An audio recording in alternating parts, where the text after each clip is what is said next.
Oggi, cari amici, con grande piacere a Radio Chef vi portiamo al Festival di Maiano, che è davvero un punto di riferimento per tutti gli appassionati di musica, ma non solo, visto che noi siamo Radio Chef e parliamo di cibo, anche di buon cibo, perché ce n'è per rappresentare tutta la regione, ma non solo questo. Intanto con noi, con grande piacere, c'è proprio il presidente della Proloco Maiano, che è proprio Daniele Stefanutti. Benvenuto, Daniele.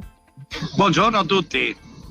Allora, Daniele, siamo ormai nel clou di questo evento che è già iniziato nel mese di luglio, 63esima edizione, tantissimi concerti live da non perdere, insomma si fa festa sempre.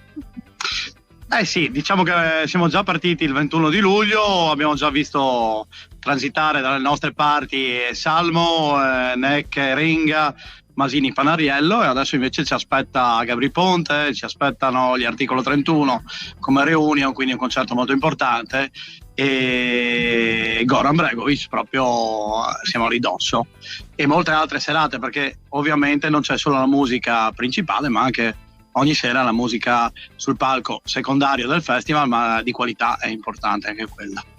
È vero, ci sono tantissime tribute band, ad esempio, e poi c'è la musica dei DJ, insomma non manca davvero il modo per fare festa, ma dicevamo anche che appunto si può gustare il buono della regione non solo. Per esempio oggi siamo giovedì e, se non sbaglio, ci sarà un'ottima degustazione del metodo classico friulano versus il champagne, quindi molto interessante. Sì, grazie a Diana Candusso e Stefano Trinco, l'enologo Stefano Trinco, e ai due chef Manuel Marchetti e Stefano Basello del ristorante La Dimorette, siamo in grado appunto per 80 ospiti di far degustare questi prodotti, abbinati ovviamente a dei cibi che saranno a sorpresa proprio di Stefano Basello e Manuel Marchetti. È molto interessante, tra l'altro in omaggio alla musica l'avete chiamato anche Wine Plugged, quindi un bel modo per assaggiare il vino così. Al ritmo di musica anche, appunto, è una peculiarità nostra, è qualcosa che è nato qui proprio al Festival di Maiano, e accompagnando questo gruppo, i vini e i piatti, ci sarà della buona musica. È vero, infatti anche la musica non manca mai, ce n'è per ogni serata. Tra l'altro anche agosto sarà un mese densissimo di appuntamenti. Hai già nominato ovviamente i nomi clou che saranno in concerto, come Goran Bregovic, Articolo 31 e Gabri Ponte. Per ogni sera ci sarà uno spettacolo, ci saranno i raduni anche, ma anche gli appuntamenti per esempio con i giochi di carte. Vuoi farci un po' un riassunto di quelli che saranno gli ingredienti imperdibili del mese di agosto al Festival di Maiano? Agosto ovviamente sarà la parte, diciamo, da metà in poi alla fine, un mese importante. Gli eventi principali li abbiamo già detti, sicuramente ci sarà Sasha Torrisi, ad esempio ex voce dei Timoria, che porta un tributo a Battisti, abbiamo i Rastafischio per il reggae e abbiamo molti altri gruppi, ci sarà un tributo a Adele, quindi musica, diciamo, per ogni gusto.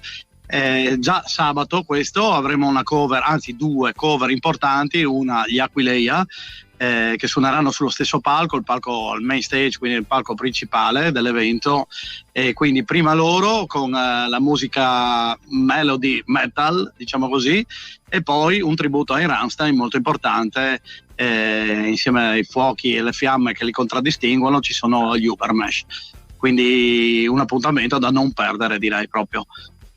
E poi ovviamente poi, sì, come dicevi tu, abbiamo anche un torneo di briscola, abbiamo ancora un raduno delle Vespa da fare e molte altre altri eventi collaterali, diciamo, rispetto al festival. Tanti chioschi dove si possono gustare, ad esempio le delizie della Carnia, ma non solo, quindi ci si può sbizzarrire anche prima dei concerti per assaggiare qualcosa di ottimo, oppure per tutta la serata. Sì, è un connubio quello del festival inusuale, diciamo, perché molti ce lo invidiano, appunto perché abbiamo cercato di mettere in piedi una serie di specialità del Friuli, dedicate al Friuli e non solo, perché abbiamo dato spazio anche ai paesi confinanti, cucinate e preparate dai nostri volontari, quindi anche questo sono 250 ogni sera che si adoperano nei chioschi, e è un connubio importante perché dà il buon cibo insieme alla buona musica. Quindi si va dal filetto di maiale, e lì ci tengo a dire un maiale nato, allevato e macellato in Friuli Venezia Giulia, quindi un filetto di maiale autoctono nostro. Si passa alla Wiener Schnitzel fatta impannata fresca dalle signore del nostro paese. Come dicevi, la cucina di Carnia del buon Checco ci delizia col fricco, con i tiarsons, e poi ovviamente ai piatti tipici cotti alla brace, alla costata e quant'altro. Insomma, il menù è molto ricco.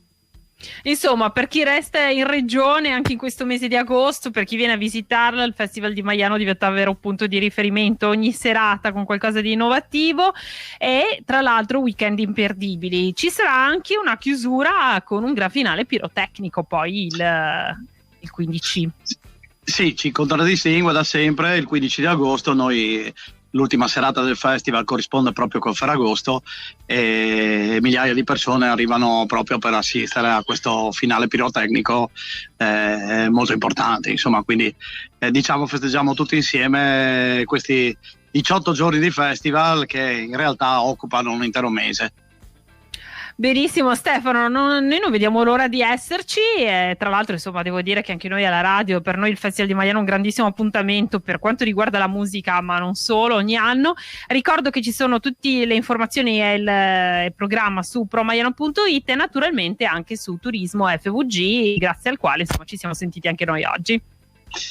Ecco, sì, hai giustamente ricordato Turismo FVG, il nostro partner, e ringrazio per la disponibilità che ci ha consentito di parlare appunto del nostro festival. Grazie Daniele, allora, e buona musica. Grazie a voi, grazie, e vi aspettiamo. Rieccoci, sì, il Festival di Maiano è assolutamente uno di quegli appuntamenti da non perdere, e però passiamo anche, dopo aver parlato di musica, a quelle che sono le ricette dei nostri ascoltatori. Oggi vi proponiamo la ricetta di Renato Pillitu, che ci ha voluto regalare la sua caponata sarda, e visto che è tempo di ferie e la Sardegna è anche una terra bellissima, perché non approfittare per condividere questa ricetta, che si prepara con 1 chilo di melanzane, 1 chilo di peperoni, 150 grammi di olive nere denocciolate, una cipolla bianca, peperoncino a volontà, olio extravergine d'oliva quanto basta, pinoli, uvetta passa quanto basta, insomma a piacere, e concentrato di pomodoro. 400 grammi di passata di pomodoro per concludere. Come procediamo? Tagliamo le melanzane a pezzettoni, peperoni a striscioline da 2-3 centimetri, a pezzettini anche le olive se si vuole, altrimenti intere senza magari il nocciolo o anche tagliate a metà. E poi andare a friggere inizialmente le melanzane fino a farle diventare abbronzate, così ci dice il nostro Renato, e metterle da parte. Poi passiamo alla cipolla che andremo a soffriggere. Appena appassisce aggiungeremo i peperoni. Quando sono pronti aggiungeremo tutto il resto, anche i capperi se vi piacciono. Quando tutto sarà amalgamato, allora aggiungeremo le melanzane e lasceremo cucinare per 30-35 minuti.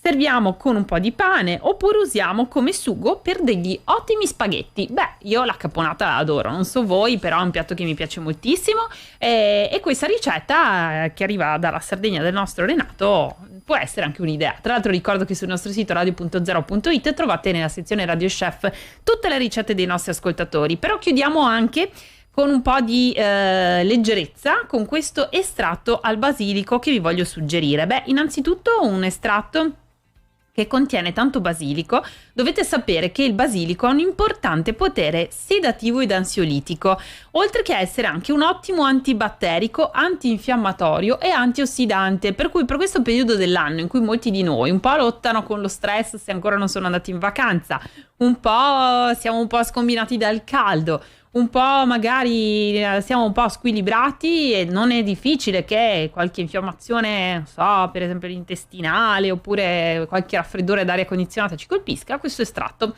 male non ci fa, anche se stiamo bene tra l'altro. Quindi come lo prepareremo? Ci serviranno 8 foglie di cavolo nero, 2 mele, un cetriolo, un limone e 2 mazzetti di basilico. Andiamo a lavare il cavolo, il basilico, il cetriolo e le mele, questi ultimi 2 ingredienti senza sbucciarli, quindi acquistiamoli bio. E poi togliamo dal limone la scorza gialla, salvaguardando la parte bianca. A questo punto andiamo a mettere tutto nell'estrattore e ci gustiamo il nostro estratto al basilico molto potente. È tutto per questo appuntamento di Radio Chef, ma voi tornate domani perché innanzitutto faremo la spesa, cosa sempre fondamentale. Ricordiamo che tutto parte dalla spesa, da come la facciamo, da quanto accuratamente la facciamo e cosa scegliamo poi di portare in tavola durante la settimana. Siamo nel mese di agosto e quindi avremo sicuramente delle novità. Poi ci sarà l'appuntamento con la nostra nutrizionista e ancora vi porteremo a scoprire le magie della nostra regione, Friuli Venezia Giulia, e le bellezze della sua montagna. Quindi domani vi aspetto alle 12:30, sempre a Radio Chef. Radio Chef, sfida all'ultima ricetta.